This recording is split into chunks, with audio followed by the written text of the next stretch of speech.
بسم اللہ الرحمن الرحیم۔ السلام علیکم ناظرین، خادم حسین رضوی کی وفات 19 نومبر کو ہوئی تھی اور پھر 2-3 دن کے بعد ان کا جنازہ ہوا، جو بہت بڑا جنازہ تھا جو مینار پاکستان پہ ہوا۔ اس کے بعد انہوں نے جب دفنانے سے پہلے ایک امیر کا انتخاب کیا۔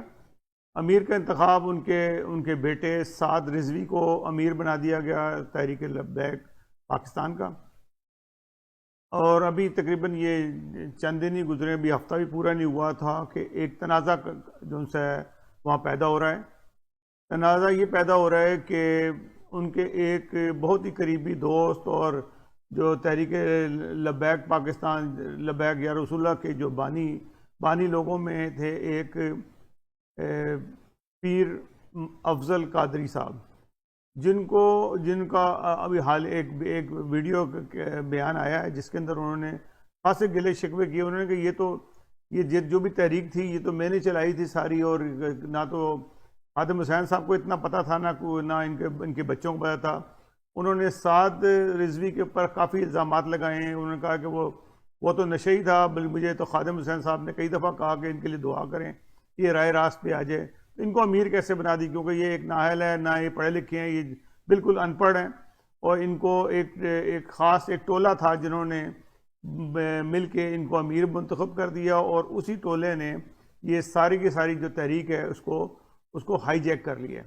میں آپ کو ان کی ساتھ کی دکھاتا ہوں۔ یہ ساتھ ہیں جو اس وقت موجودہ جو ان کے امیر ہیں، اور ان کا جو فرسٹ خطاب تھا بڑا اچھا خطاب تھا، انہوں نے خطاب کیا اور انہوں نے کہا جی ہم جو خادم حسین رضوی کا جو مشن ہے اس کو آگے لے کے چلیں گے۔ ابھی آگے لے کے چلتے ہیں کہ نہیں چلتے، یہ تو بات کی بات ہے، ابھی تو انہوں نے کہا ہے۔ میں آپ کو کی ویڈیو دکھاتا ہوں جو خادم انہوں نے پیر صاحب نے جو سی ہے حال ہی میں سامنے آئی ہے۔ جماعت میں موروثیت نہیں ہوگی کہ ایک بادشاہ مرے تو دوسرا بن جائے، اس کا بیٹا بن جائے، یہ نہیں ہوگا۔ جماعت ہوگی اسلام کی اور مسلمانوں کی، اور قیامت تک قائم رہے گی۔ انہوں نے مجھ سے وعدہ معاہد کیا۔ بہرحال اس کے بعد میں نے بڑے بڑے کام کروائے ان سے، وہ میں ہی کرواتا تھا۔ یہ تو انہوں نے تو کبھی کیے ہی نہیں تھا، ان کو پتہ تھا، میں ہی ماسٹر مائنڈ ہوتا تھا اور میں ہی کھڑا ہوتا تھا، پھر ان کو بھی کھڑے ہونا پڑتا تھا۔ سارے کام کیے، جماعت متعارف ہوئی، اور ظاہر ہے جو امیر ہوتا ہے اسی کا نام آتا ہے۔ میرا نام پیچھے رہ گیا، ان کا نام آگے آ گیا۔ اب یہ دنیا سے چلے گئے ہیں تو میری مشاورت کے بغیر انہوں نے کسی عالم کو کرتے، کسی نیک سیرت آدمی کو کرتے تو میں اس کو برداشت کرتا۔ میرے ساتھ مشورہ بھی نہیں کیا، میں بانی ہوں جماعت کا، اس کو بنانے والا میں ہوں، اس کو میں نے قائم کیا تھا۔ غازی صاحب کی وفات سے پہلے تحریک کا نام تھا تحریک رہائی قاضی ممتاز صاحب، اس میں نے سب سے زیادہ قربانی دی۔ میرے بینک ابھی تک بند ہے مدرسوں کے، ہمارا لندن والا مدرسہ بھی جو ہے باہر والا، اس میں بھی ہمارے ناموں پر قلم پھینک دی گئی ہے۔ یہاں پر بھی ہمارے بینک سیل ہیں، بہت قربانیاں دی ہیں ہم نے غازی، اور میں فروغ ٹول میرا نام ڈالا، پرچے کاٹے 100 سے زیادہ، سب سے زیادہ میری قربانیاں تھیں۔ غازی صاحب کے جنازے پر بھی انہوں نے لولو پوپو کی سب نے، اور میں نے تقریر کی۔ وہ تقریر آپ سن سکتے ہیں، کوئی تقریر سننے، سب نے لولو پوپو کی، میں نے اس وقت تقریر کی جو جس تقریر کا حق بنتا تھا۔ ہاں جی، تو اس وقت میں نے یہ لبیک قائم کیا۔ ان کو تو پتہ ہی نہیں تھا کیا کرنا ہے۔ تحریک رہائی ختم ان کی شہادت سے، رہائی کے لیے تھی، وہ رہائی نہ ہو سکی، ختم ہو گئی۔ اب ان کو کوئی پتہ نہیں تھا، نہ سمجھ تھی۔ میں نے اس وقت نہ یہ نام تجویز کر کے اعلان کیا اور سب سے منظوری لی، میں اس کا بانی ہوں، مجھ کو یہ بانی ساری زندگی کہتے رہے حافظ صاحب۔ اب جب ان کی وفات ہوئی، ایک حق بنتا تھا مجھ سے پوچھنا، مشورہ کرنا، اگرچہ میں بڑھاپے یا بیماری کی وجہ سے میں اب ایکٹیو نہیں ہوں، یا میں تحریکی سرگرمیوں سے میں ہوا ہوں، ریٹائر ہوا ہوں، جماعت سے تو میں کبھی نہیں کہا میں ریٹائر ہوا. میں بڑھاپے کی وجہ سے اب میں تحریکی سرگرمیاں نہیں انجام دے سکتا. یہ ہوا ہے جماعت کے. میں نے نہ رکنیت چھوڑی، نہ میں سرپرست کا عہدہ چھوڑا، اور نہ کوئی میں نے استعفیٰ وغیرہ بولا کہ میں جماعت سے مستعفی ہوں. کوئی ایسی چیز نہیں ہے، تحریر موجود ہے. تو یہ چونکہ اب قبضہ گروپ تھا سارا ساتھ گینگ کا، اس کی گینگ کا، انہوں نے اپنے والد کو مجبور کر کے مجھے پیچھے ہٹایا، اور پھر والد صاحب فوت ہو گئے. اب اس پر قابض ہو گیا ہے یہ شخص. اس کو میں بچپن سے جانتا ہوں. اس کے والد صاحب بھی کہتے تھے یہ بندہ جو ہے اس کو آپ پلیز صاحب اس کے لیے دعا کریں، یہ نشئی ہے، اس کے لیے آپ دعا کریں، یہ نشئی ہے. حافظ صاحب کئی مرتبہ مجھ سے دعا کراتے تھے کہ یہ نشئی ہے. ہاں جی. اور یہ اس کے بارے میں بڑی بڑی عجیب کہانیاں قصے ہیں ساتھ کے حوالے سے. نہ یہ درس نظامی کے آخری سال کا اسٹوڈنٹ ہے، کیونکہ آج کل پاس ہونا کون سی بات ہے. ہاں جی. مختلف طریقے ہوتے ہیں پاس ہونے کے، اس کی بھی تفصیل ہے. یہ میرا دعویٰ ہے کہ اس نے پہلے سال کی کتابیں بھی نہیں پڑھی، نہ اس کو آتی ہیں.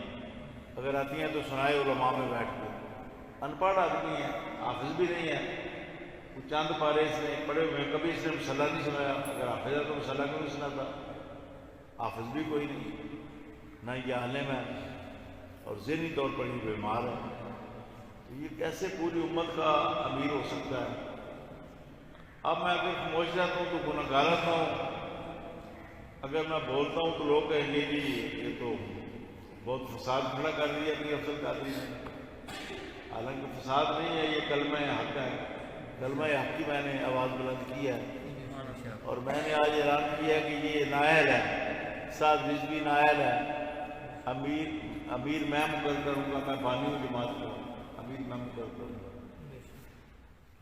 اب انشاءاللہ جلد ہی میں کنونشن بلا کر امیر کا میں اعلان کروں گا، اور اثر نو جماعت تشکیل پائے گی.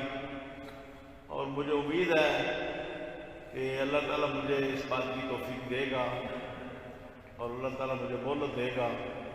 یہ اللہ تعالیٰ کی بارگاہ میں میری دعا بھی ہے، امید بھی ہے کہ اللہ تعالیٰ ضرور توفیق دے گا، اور ایک طاقتور جماعت جو ہے وہ قائم ہوگی. اور غلط لوگوں سے امت کو چھٹکارا دلایا جائے گا. غلط لوگ جو مسلط ہو گئے ہیں. جی ناظرین، آپ نے پیر افضل قادری صاحب کا ویڈیو میسیج سنا. وہ کہتے ہیں کہ جی میں دوبارہ سے شورا بناؤں گا، اور شورا جو سی ہے وہ امیر کا انتخاب کرے گی، اور ہم ایک اچھا امیر جو سے لے کے آئیں گے.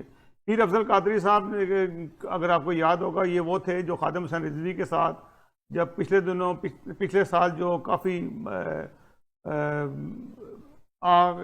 گھراؤ جلاؤ ہوا تھا اور حکومت کے خلاف بھی انہوں نے کام کیا تھا. بہت زیادہ کروڑوں اربوں روپے کا نقصان کیا تھا. یہ گرفتار ہو گئے تھے، کافی عرصہ یہ دونوں جیل میں رہے. اور پھر یہ دونوں پھر لوگ کہتے یہ تھا کہ اب ان کا جو ہے نا اندر کا سسٹم چینج کر دیا فوج نے، اور انہوں نے باقاعدہ معافی مانگی تھی. اور انہوں نے کہا، اور پیر افضل صاحب نے، اور ان کا جی کہ میں ریٹائر ہو رہا ہوں. تو اس طرح سے یہ چلے گئے تھے. یہ اپنے بہت سارے عجیب و غریب واقعات کی وجہ سے کافی مشہور تھے اپنی جماعت کے اندر، کہ وہ ایسے سے واقعات سناتے تھے. استغفر اللہ کر کے میں بات کرتا ہوں کہ نعوذ باللہ حضور صلی اللہ علیہ وسلم کا جو فضلہ تھا وہ صحابہ کھایا کرتے تھے. اس قسم کی باتیں انہوں نے کی تھی جو میں بتانا نہیں چاہتا تھا. بہرحال اس قسم کی یہ میں سمجھتا ہوں کہ یہ توہین رسالت کے اندر آتا ہے کہ اگر کوئی شخص اس قسم کی باتیں کرے. بہرحال انہوں نے کی تھی، اور پھر اس کے بعد یہ ریٹائر ہو گئے. اچانک یہ اپنے نمودار ہوئے ہیں، اور انہوں نے کہا کہ میں نئی شورا بناؤں گا، کیونکہ یہ جماعت ہی میں نے بنائی ہے. یہ جماعت خادم حسین رضوی کو بھی میں ہی گائیڈ کرتا تھا، نہ کہ وہ خود سے کہوں گے. یہ تمام جو ایڈوائس تھی میں کرتا تھا. انہوں نے اس اپنے پیغام میں بھی کہا ہے. تو بہرحال ہم دیکھتے ہیں کیا ہوتا ہے. ہم اس بات کے کہ امن رہے پاکستان میں، کیونکہ انہوں نے ابھی کافی زیادہ، ابھی تو شروعات ہے. اس کے بعد انہوں نے کیا کرنا ہے، نئی کیا روح پھونکنی ہے اس جماعت کے اندر جو پہلے نہیں پھونکی گئی تھی. بہرحال دیکھتے ہیں. اور ناظرین ہمیں اجازت دیجیے گا اس کہ ہم جانے سے پہلے آپ سے یہ ریکویسٹ ہے کہ ہمارے چینل کو سبسکرائب کرنا نہ بھولیے گا اور بیل آئیکن کو کلک کیجیے گا۔ اللہ حافظ ناصر۔